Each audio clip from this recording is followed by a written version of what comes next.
Good evening. Today, our fellow citizens, our way of life, our very freedom came under attack in a series of deliberate and deadly terrorist acts. The victims were in airplanes or in their offices. Secretaries, businessmen and women, military and federal workers, moms and dads, friends and neighbors. Thousands of lives were suddenly ended by evil, despicable acts of terror.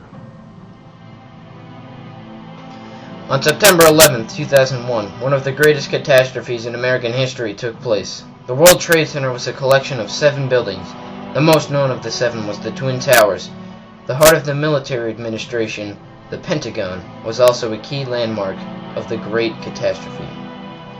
It all started at 8:15 a.m. when Flight 11 from Logan International Airport in Boston was hijacked. At 8:42 a.m., Flight 175, also from Logan, was hijacked as well. It was then at 8:46 a.m. that the North Tower was hit by Flight 11 from Logan, and at the same time, Flight 77 from Dulles International Airport in Washington, D.C. was hijacked.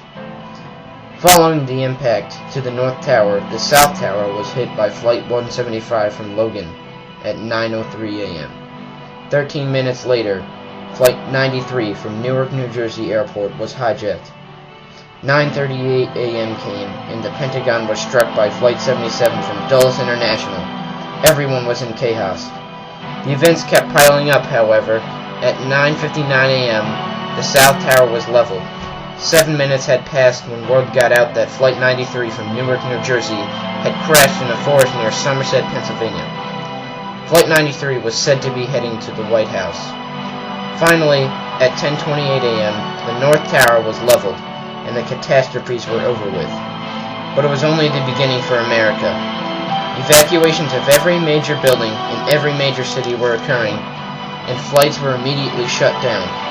Former President George W. Bush stated in his speech that reformation was necessary. 13 days later, after 9/11, we saw this reformation in the form of the Patriot Act. The Patriot Act allowed the government to wiretap phones, emails, and other communication devices if they were suspicious of any terrorist activity. The Patriot Act was created to counter terrorism, and so far there hasn't been a terrorist attack on U.S. soil since, although there have been many attempts.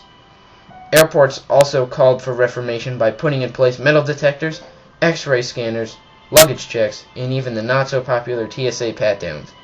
Even though these reformations do violate some of people's civil liberties, after 9/11 people decided that if it meant being more safe, then they would be willing to give up some civil liberties. 9/11 certainly affected all of America and our very way of life as we know it. But there's no doubt that 9/11 will go down in history forever as an event that changed the course of people's lives and brought our great country together to defend our pride and honor. Tonight I ask for your prayers for all those who grieve, for the children whose worlds have been shattered, for all whose sense of safety and security has been threatened. And I pray they will be comforted by a power greater than any of us, spoken through the ages in Psalm 23. Even though I walk through the valley of the shadow of death, I fear no evil, for you are with me. This is a day when all Americans from every walk of life unite in our resolve for justice and peace. America has stood down enemies before, and we will do so this time. None of us will ever forget this day, yet we go forward to defend freedom and all that is good and just in our world. Thank you, good night, and God bless America.